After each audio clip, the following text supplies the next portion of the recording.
Happy Monday. Hi, everyone. Hi. It's like a lot of empty seats back there. It's August. Okay, a couple of things for you at the top on what you all can expect this week. President Biden spoke today with France, Germany, Italy, and the United Kingdom to discuss the situation in the Middle East and ongoing efforts to de-escalate tensions and reach a ceasefire and hostage deal in Gaza.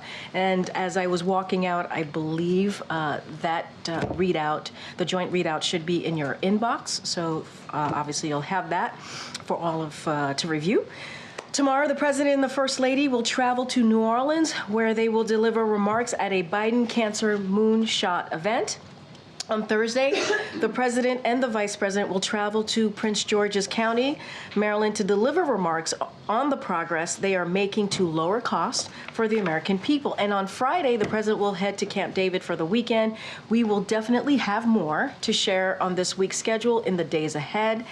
And one thing that I wanted to say, because we've all been watching these last 2 weeks, today we want to send a heartfelt congratulations to all the American athletes who made us so damn proud, as the President said, at this year's Olympics, bringing home an impressive 126 medals, including 40 gold medals.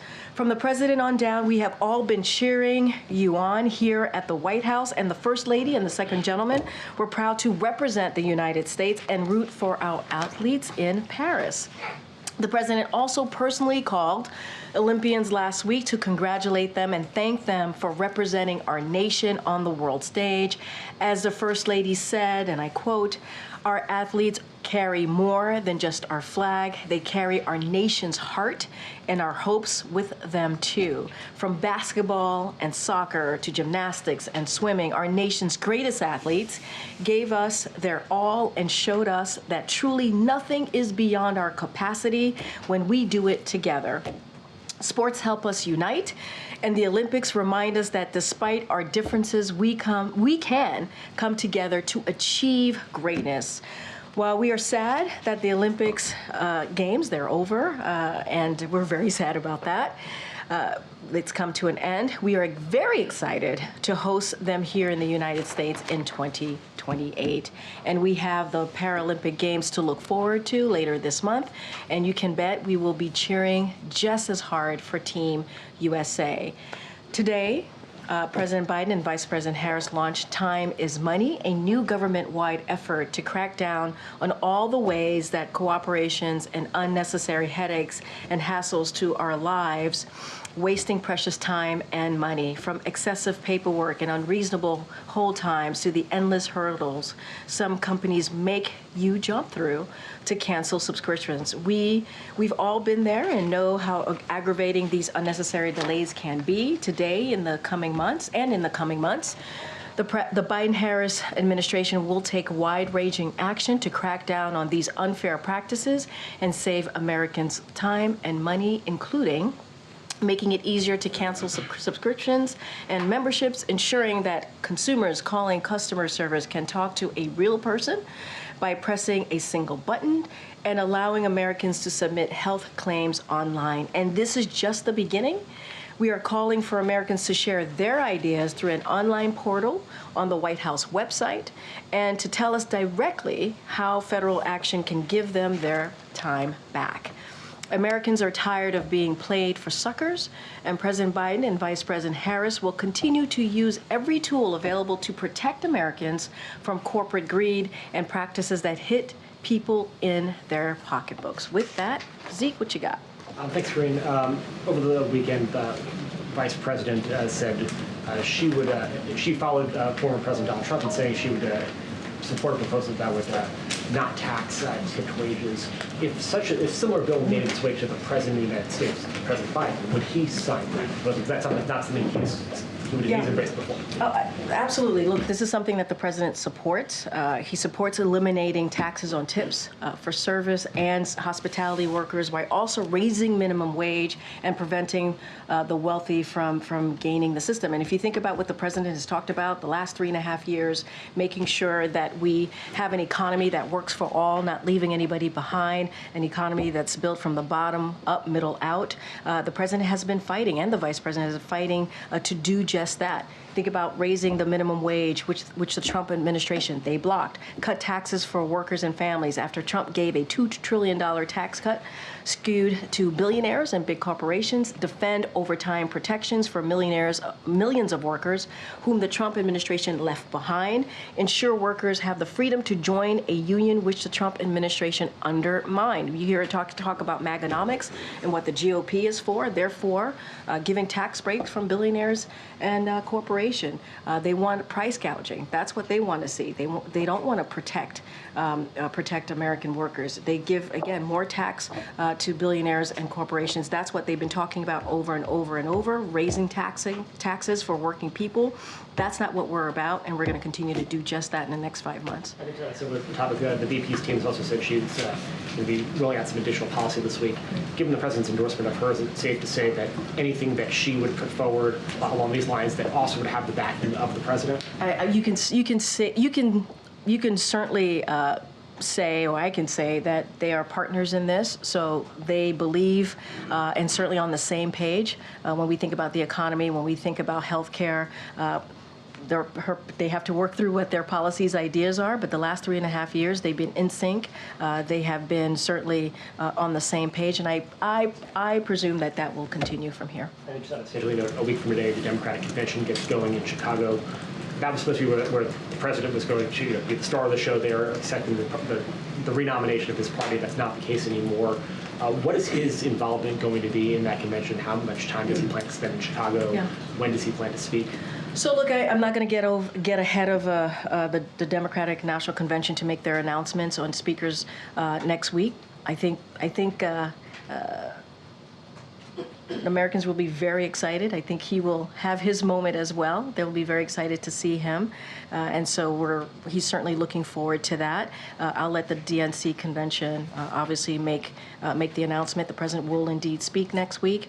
Again, he's looking forward to it. He's looking forward to, as he tends to do, speak directly to the American people, talk about the moment that we're at, the stakes, what's at stake, and continue to talk about an issue that is incredibly important to him, which is unity, making sure that we're unified and we continue to do the work that the president has been successful in doing in the past 3.5 years. Either when the vice president accepts the nomination. I don't have anything else to share about his schedule next week. He will certainly speak at the DNC convention, and I think there'll be a lot of excitement and a lot of, I think folks are going to be, again, excited to see the president next week.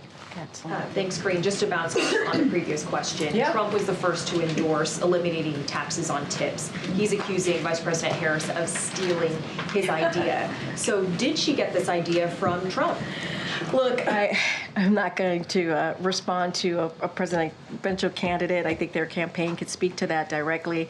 What I can say is this president, this vice president have always had the backs of the working people, always. And you see that in the policies that they put forward. Everything that we have put forward, historic pieces of legislation that are obviously now laws, are helping middle-class workers, are helping people in different communities that are normally, again, left behind. If you think about tax cut for workers and middle-class families, instead of billionaires and big corporations getting that tax break, raising minimum wage, that is something that we have talked about and done, ensuring workers can join a union. This is something that Republican officials themselves, they have opposed. So I think the question really is, if Republican officials, why didn't they? Why didn't they join the president and the vice president to support working families? They didn't. And so I think our record shows that, what we've done. Under this term, under this administration, the Biden-Harris administration, we have put working people at the center of every policy that we move forward with as it relates to the economy, healthcare, even climate change. And so that is something that we're going to continue to do. This is one of the first specific policy endorsements that we've heard from the vice president. Is there anything you can explain about kind of how she came to this endorsement and how she'll address the criticism I mean, from that is, economists? that was said in a campaign context, so I would have to refer you to the campaign. I'm sure they can speak more to that. It is not unusual, right, when a campaign moves forward, that they have they put forth their policy agenda for the American people to see for themselves. What I can speak to is what this president and this vice president have been aligned on and what they've done together, working together and delivering for the American people. That will not stop. And obviously, as it was stated in a question to me by Zeke, the president certainly supports the vice president as she moves forward. And what's the White House's reaction to the former president pushing this false conspiracy theory that the vice president had used artificial intelligence to create images of the crowd? Look, I'm going to be mindful in speaking about a campaign comment. What I will say is that this president and this vice president, I think what you see from both of them is optimism and a belief in this country, the future of this country. They believe that there's a lot at stake. And what I will say is it's clear that that message has broken through. And majority of Americans see and feel that optimism and certainly supports what we've been working on, the agenda that we've been working on the last 3.5 years. So I'll leave it there. Okay. Hey, Kelly, I haven't seen you in a while. Hi there. Sorry. I've been around, just maybe not in the chair. Is there a interagency policy review type approach to the Harris portfolio with President Biden's portfolio? So is he in touch with, is there a process where there is a checking of what she's going to put out and how it matches or may change, or ways in which she can build on what he's done? Is there a coordination? So I can't speak to an interagency kind of process in doing just that, trying to measure up or line up where they both are. What I can speak to is the last 3.5 years, right? We have less than 6 months now of this administration, and how much the vice president was a critical partner in getting a lot of the big pieces, historic pieces done, the heavy lifting. She was part of that, whether it's the Inflation Reduction Act, the first piece of policy, which is the American Rescue Plan, which helped lower crime, for example. We've seen the lowest in crime in more than 50 years. The last administration, we saw the highest numbers of murder in the Trump administration. There's been a lot of ways that we've been able to do move in a historic way. And so she's been part of that. She's been part of that. Obviously, again, as I was just stated, she's going to lay out her vision. But again, they've been aligned. They've been aligned for the last 3.5 years. There's not been any daylight. Does the president expect that she might want to move in some new directions, as sitting vice presidents have always had this issue, but does he expect that she might move in some new directions? So what I expect, again, being super careful here, because her campaign are going to make their own announcement, is she's going to build on the successes that they've had, going to build on the unprecedented successes, the historic successes that they've had. That's another reason why the president passed the torch, if you will, right? Understanding that they worked together very closely in the last 3.5 years, and that was going to continue, and she was the best person to move forward. This is someone who's been a vice president for almost 4 years, a senator, attorney general. She is incredibly qualified and understands where the majority of the American people are, and that's what we can expect. Go ahead, Lucy. Thanks, Karine. I wanted to clarify something the president said in the CBS interview over the weekend. Sure. When he was asked about his decision to step aside from the campaign, one of the things he said was that when he ran the first time, he thought of himself as a transition president, but then he said, but things got moving so quickly it didn't happen. Did he initially plan to serve one term and at some point change his mind? I don't know what to make of this. I mean, I honestly don't have much to say. I think his speech to the nation that he gave in the Oval Office laid that out, right? Talked about being a transition president, talked about passing the torch. You heard directly from him where his heart was, how he was thinking through this process, and his reasoning. And I would say his answers certainly speak for itself. For me, and I think I can speak for many of my colleagues who have who work with me day in and day out on behalf of this country, on behalf of this administration, is that we are so proud of this president and what he's been able to accomplish on behalf of the American people. You think about the economy, the strongest economy leading the world. You think how we've been able to beat Big Pharma. That's nothing to laugh at. That's been something that many presidents have tried to do. We're not able to get that done. You think about what he's been able to do with our allies and partners around the world and rebuild that relationship. Climate change, passing one of the most important, largest, biggest historic pieces of legislation that's going to deal with one of our major crises right now that we face in this country and the world, the Inflation Reduction Act. So we could not be prouder of this president and, of course, this vice president as they work together on this. But I think his Oval Address lays out very clearly how he saw his presidency. Any update on when we'll see him do a campaign event for her? And no update for you from here. Certainly the campaign will have more to share on that. Hey, Wuja. Hey, Karine, how are you? I'm doing great. How are you? Thanks. So following up on eliminating taxes on tips, is that an idea that the Biden administration considered at any point in the past 3.5 years? What I can say is the president supports it. And what I can say is obviously the president and the vice president, very much how I answered the earlier question, is that we have always put at front and center making it easier, giving American families a little bit more breathing room, something the president says very often. And we've shown that. We've shown that in the policies that we've laid out. And, you know,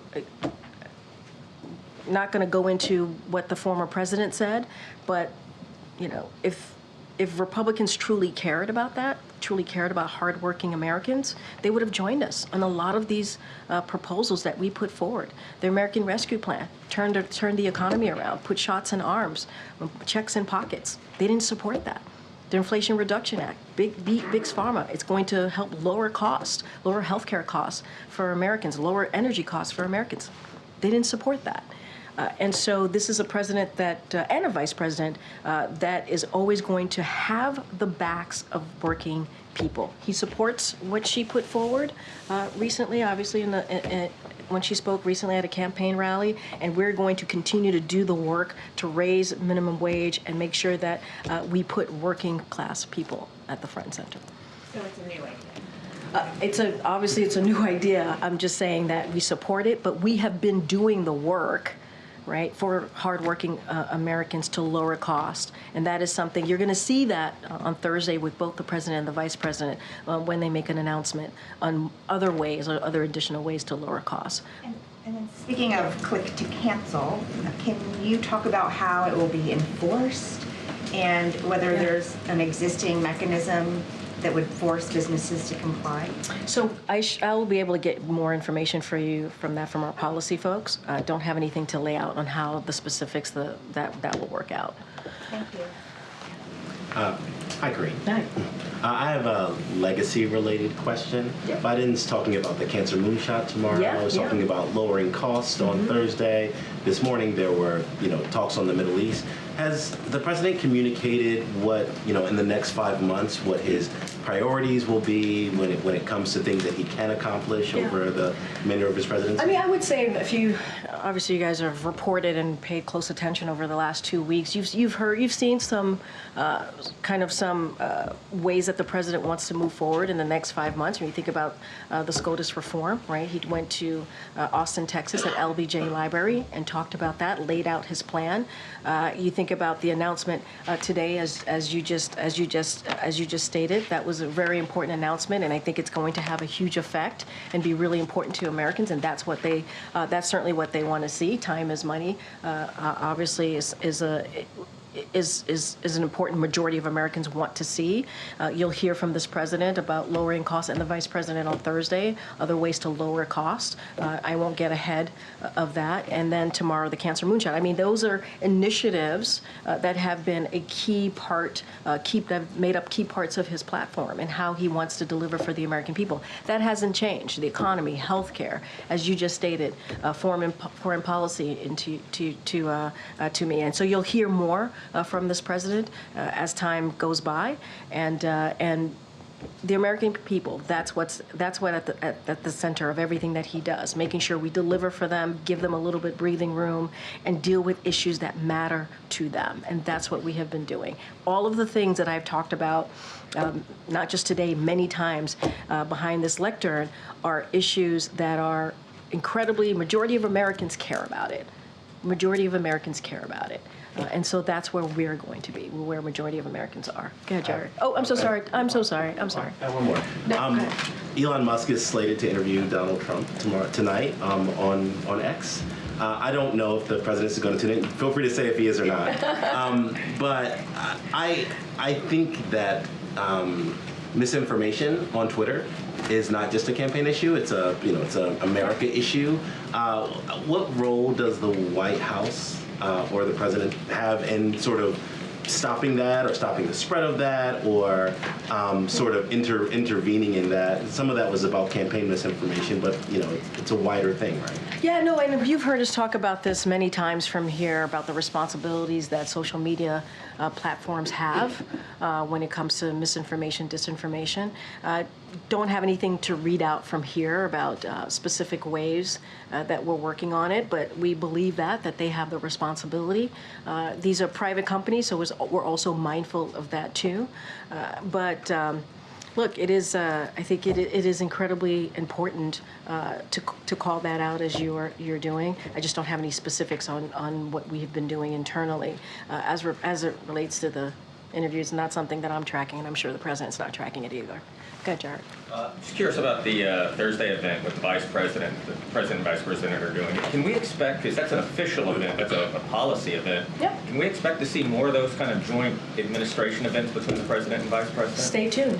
Stay tuned. But I think Thursday's announcement is going to be really important. You're right. It's about lowering cost for the American people. It really builds on what this president and the vice president has been trying to do over the last 3.5 years as it relates to the American people.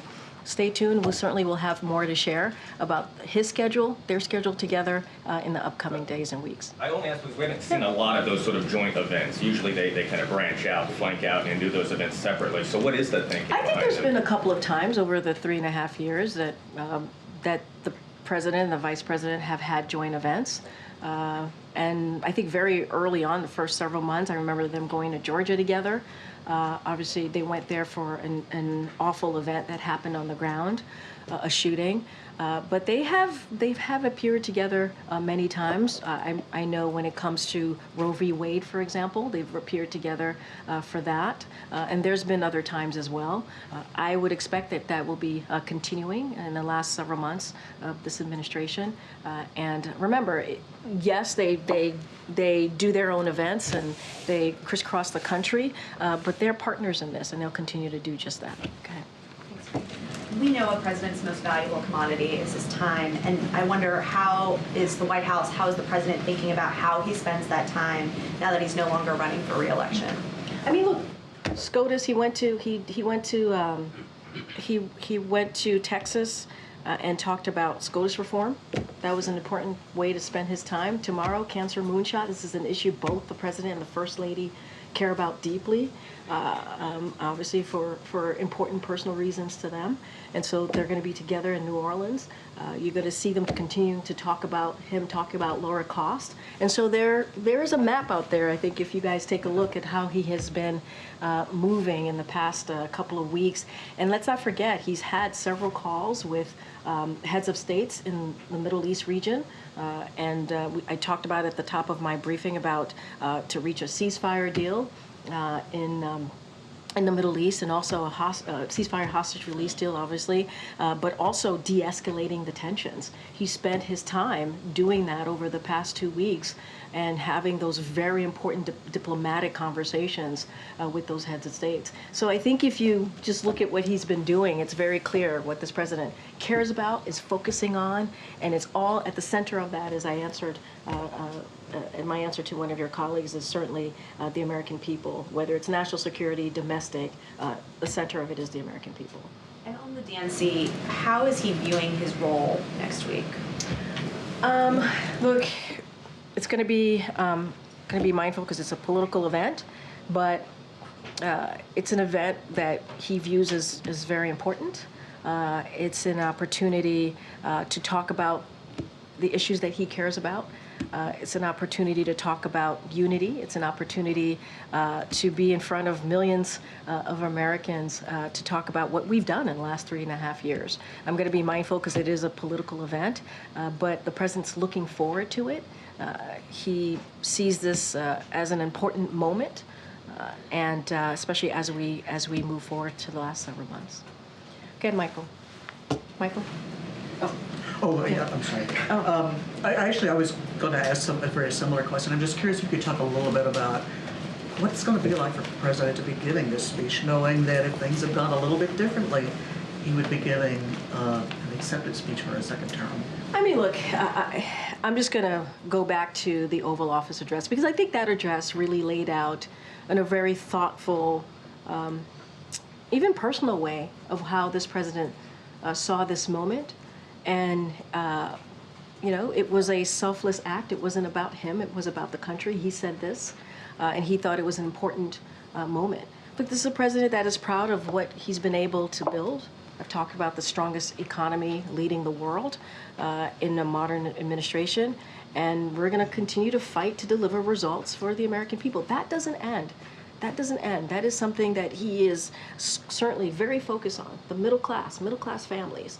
Let's not forget where this president came from, right? He grew up in Scranton, Pennsylvania. He understands what it's like to sit around that kitchen table and make really difficult decisions for your family, whether it's student loans, whether it's paying rent, mortgage, whatever it is. He understands how hard that is. And let's not forget when he stepped in as president, this country was paralyzed because the economy was falling, and because of COVID. And he turned that around. He turned that around. Because of the American Rescue Plan, because of policies that he's put forth. And so I think that's important to note. And so he sees a lot more work to be done in the next several months. And his thought process and how he sees his decision certainly is in the Oval Office address that he made. And I think it's telling. I think it gives you a little bit insight of what he thought personally. Go ahead, Molly. Has the president started preparing for these remarks? Does he know what he wants his message to focus on? Is he going to work on them at Camp David? I think you could expect this president to focus on these remarks in the next several days, leading up to Monday. I think you can expect this president to take this moment. He understands this is an incredibly important moment that he will have next week at the Democratic National Convention. He's still very much the leader of the party, right? And he takes that very seriously. And he's also very proud of his vice president. Okay. Thank you, Karine. How mad is President Biden at Nancy Pelosi? You guys keep asking me this question. I think I've answered this question multiple times. Well, he has admitted now for the first time in this interview that Pelosi is one of the Democrats who squeezed him out of the race. She thought he was going to sink the whole ticket. So how mad is he at her for that? The president respects his good friend, former Speaker of the House, Nancy Pelosi, and I think it's mutual. And she also gave interviews, and I know you followed closely as well over the weekend. She made statements like preeminent president among the top few to have served in this office. And I think that says a lot coming from the former Speaker. So no hard feelings? He respects his good friend, Speaker Pelosi. I asked if there were any hard feelings. No hard feelings. He respects her, and I think it's mutual. But I will let the president speak for himself, obviously. And how long have you guys known that Vice President Harris does not think President Biden is doing a good job at the border? Wait, say that one more time. Well, she's now promising to hire thousands more border agents than there are now under President Biden. Wait, but start your question again. How long have you guys known that Vice President Harris does not think that President Biden is effective with his border policy? I mean, you're making a huge jump. Why? She did not say this. This is something that you are assuming. I don't understand why you would assume that. It's not true. She has a campaign ad where she is saying they need more Border Patrol agents. If President Biden's doing such a good job, why do they need any more border agents? We both believe that. The president does want more Border Patrol agents. You know who's getting in the way? You know who's getting in the way? Republicans in Congress. They're getting in the way. You know who else is getting in the way? The former president. Donald Trump, he's getting in the way. I mean, there's no daylight here. I'm not understanding the question because there's no daylight. The president believes that as well, and he's worked towards doing that. There's a bipartisan, I know you guys probably get sick of me saying this, but there was a bipartisan agreement that was on the table that the president worked through for a couple of months with Republicans in the Senate and Democrats. They were told not to move forward because it would help Joe Biden by the former president. That's their decision. And there's one more thing that came out over the weekend. There's this new Las Vegas police radio traffic that's published by the Daily Beast where officers were racing to secure a hospital emergency room on July 17th. They were under the impression that President Biden was having a medical emergency. What was it? He was not. As you know, the president, when we were in Vegas, tested positive for COVID. We let you all know, and then we flew back here. Outside of that, there was no medical emergency. People are still testing positive for COVID, but because of this president, he was able to put forth a comprehensive way to move forward with this pandemic. And now we have vaccines, and now we are in a different place with this pandemic. It is behind us, and that's because of this president and what he was able to do. Good. Well, I haven't seen you in a while. Hey, how are you? Oh, thank you, ma'am. Sorry, I wasn't sure you were. Oh, gosh, ma'am. Sir? I'm just teasing. But it's good to see you. I was just saying I hadn't seen you in a while. Okay. This is a bit of a throwback, but the vice president has said that she was the last person in the room with President Biden ahead of his decision to order U.S. troops to pull out of Afghanistan. Was the vice president in full support of his decision to order that withdrawal and in full support of the way that it was implemented? I mean, she answered that question herself. I don't have anything else to add. It sounds like she answered the question herself, right? She said that she was in the room previously.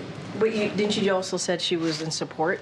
I'm asking you if the president believes that the vice president was in full support of his decision. I believe, and as you have seen them in the past 3.5 years, they've been partners, critical partners. It doesn't matter if it's domestic issues, also foreign policy issues.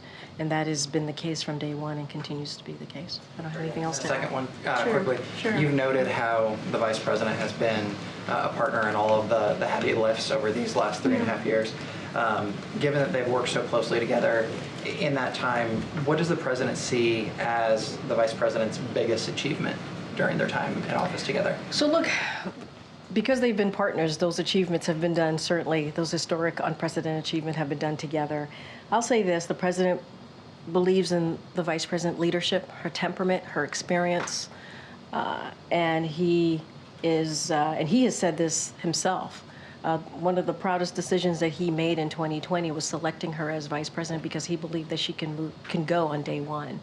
And you've seen them do that together on day one of this administration. That doesn't change. I'm not going to parse out anything from here. They have been partners. She's been a critical partner for this president for during this term, and will continue to do so. You will see them together on Thursday in Maryland, where they would talk about their next announcement on lowering costs for the American people. So there's not a specific policy achievement, it's a comprehensive whole. I would say it's a comprehensive whole.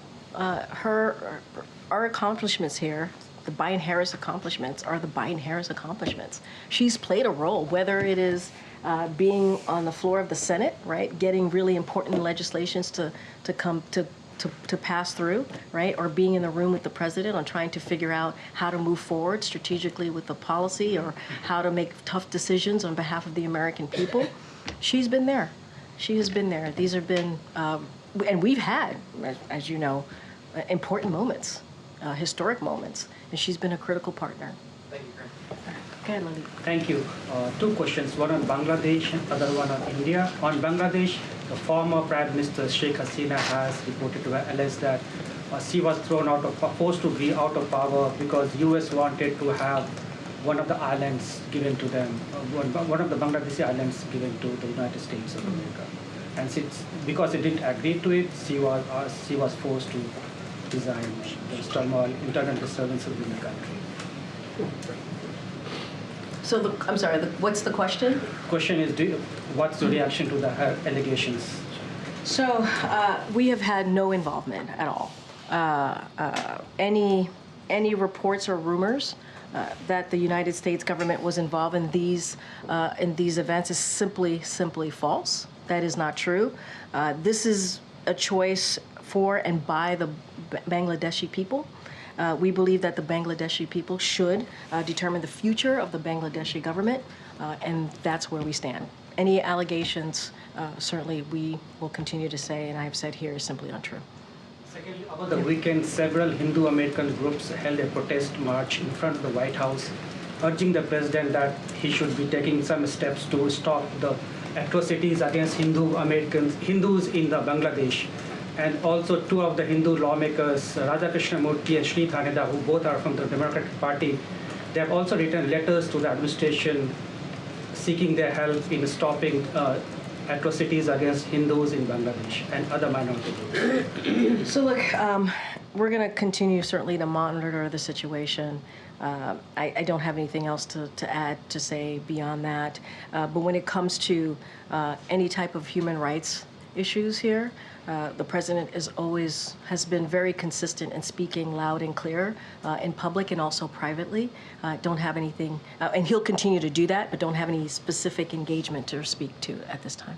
One question on India, as president plans to, for the next 6 months, what are the unfinished agenda on his India-US relationship and also on Quad? So look, the president views our relationship, the United States relationship with India, as one of the most consequential in the world.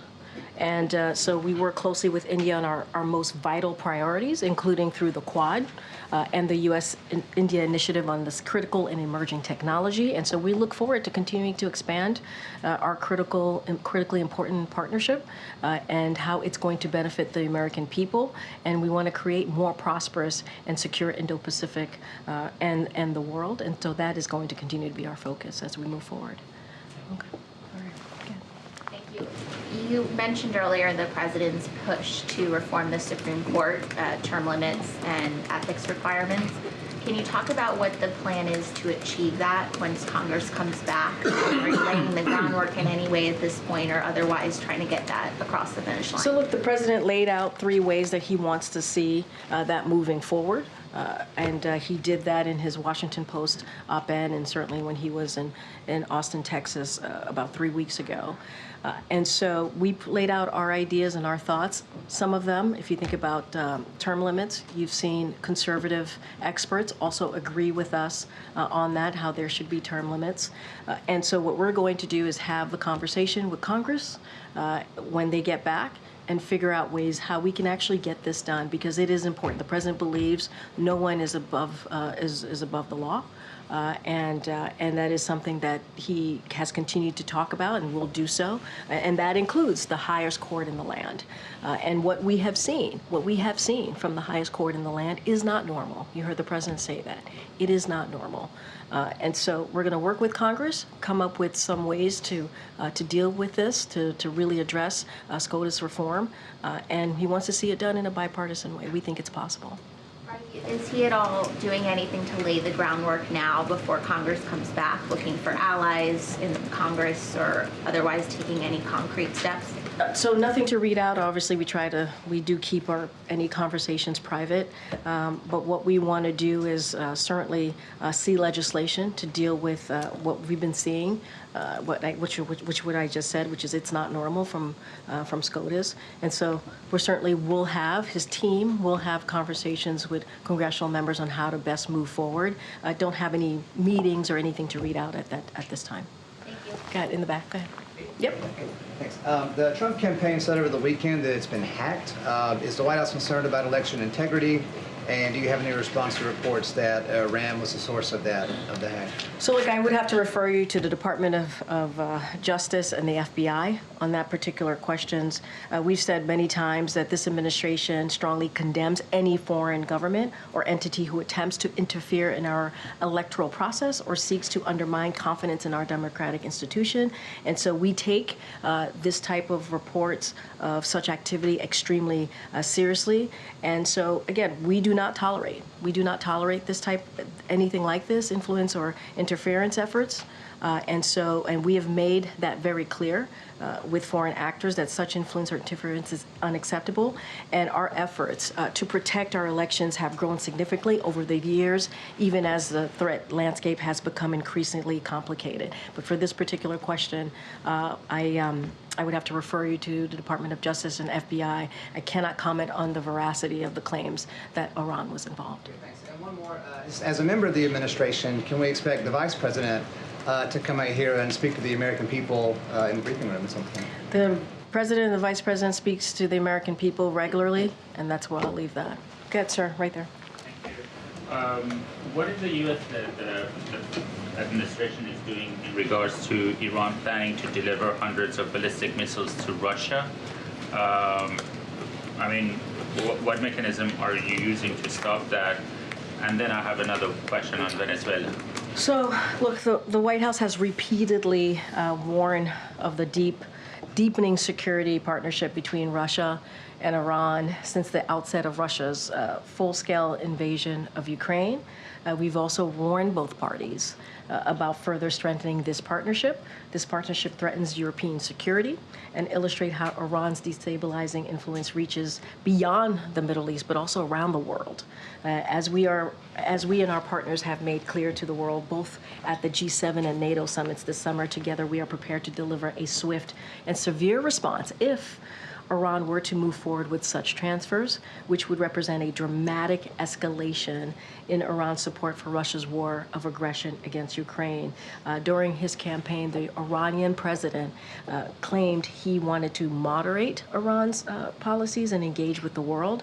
Destabilizing actions like this fly in the face, certainly, of that rhetoric. Venezuela, there's a report by Wall Street Journal that the U.S. has offered Maduro and his close allies an amnesty in exchange for them leaving power. Is that so? Something Since you would the July confirm? 28 elections, we have not made any specific offers of amnesty to Maduro or others. Can I follow up, Karine? Sure. How about before the election? What I can because say, there are information that this offer was made, started last year, this discussion of amnesty. what I can say is, what I can speak to is since the election, we have just not made that type of offer. Another one on Venezuela, and then I have one on the Middle East, very quick one. Sure. What is the view of the two statements from Brazil, Colombia, and Mexico asking Maduro regime to release the voting data?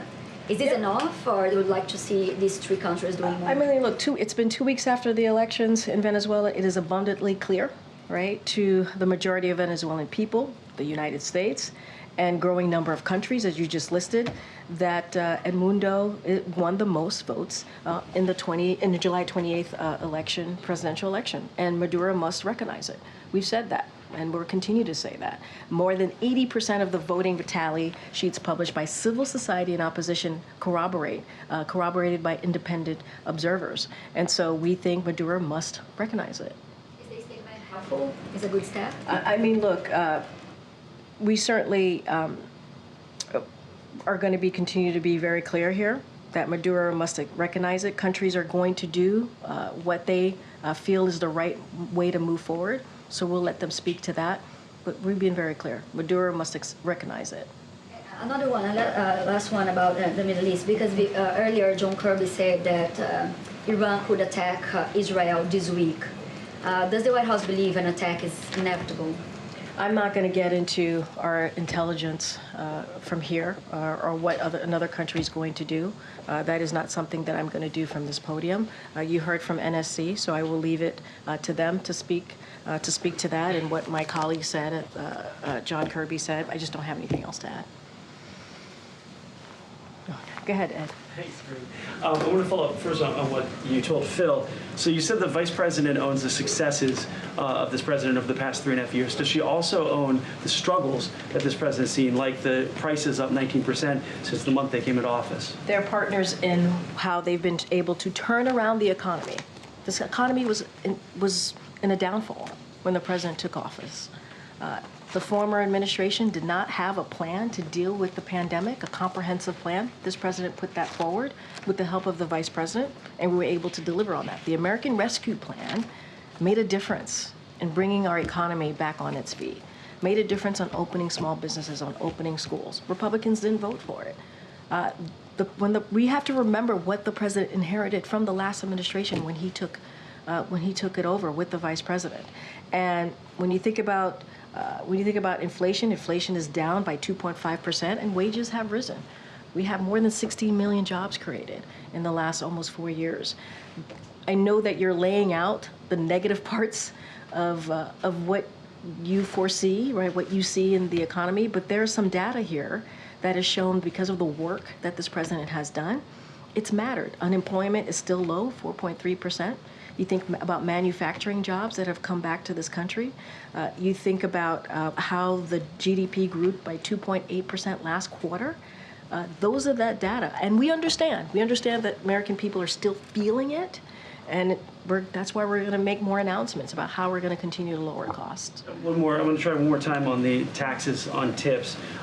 So why then have the president and vice president not talked about this over the past 3.5 years? So again, the president supports eliminating taxes on tips for service and hospitality workers. And at the same time, what this president and this vice president has been able to do is help raising minimum wage. There are things that the president and this vice president has done over the 3.5 years that has helped hardworking people that Republicans in Congress have opposed. I didn't even talk about them wanting to cut Social Security and Medicare. I mean, these are things that they have said that will hurt hardworking people. So the president supports it. This is part of the vice president's policy. This is something that we want to see happen, but we have done the work to make sure that hardworking people are not forgotten. Where were Republicans on this? But where were Republicans on this? And if they were so interested, right, if Republicans are now talking about this, if Republicans elected officials are so interested in getting it done, why didn't they pass it during the last administration? Why? Why not? So the IRS last month released their report saying, hey, this is how, if you have an extension for taxes, you can file taxes on your tips. The president's budget relies on the taxes from tips. So when did this idea come about? I don't have a timeline for you. What I can say is the president supports this. What I can say, even if you put this to the side, right, which is, again, the president supports this, the vice president supports this, the vice president has done the work to try to make sure that we put working people first. They have had the backs of the working people. Tax cuts for workers, right? Making sure that middle-class families are put first, not billionaires and corporations. That is something that they've been very clear about. Ensuring workers join a union, something that Republican officials oppose. And we've been very clear here. And why haven't Republicans joined us? They just haven't. They have not. Matter of fact, they opposed a lot of the policies that we put forth that would do just this. They opposed it. American Rescue Plan, Inflation Reduction Act, they opposed it. All right, everybody, thank you so much. I'll see you tomorrow. No, not tomorrow. We're traveling. I'll see you on the road tomorrow.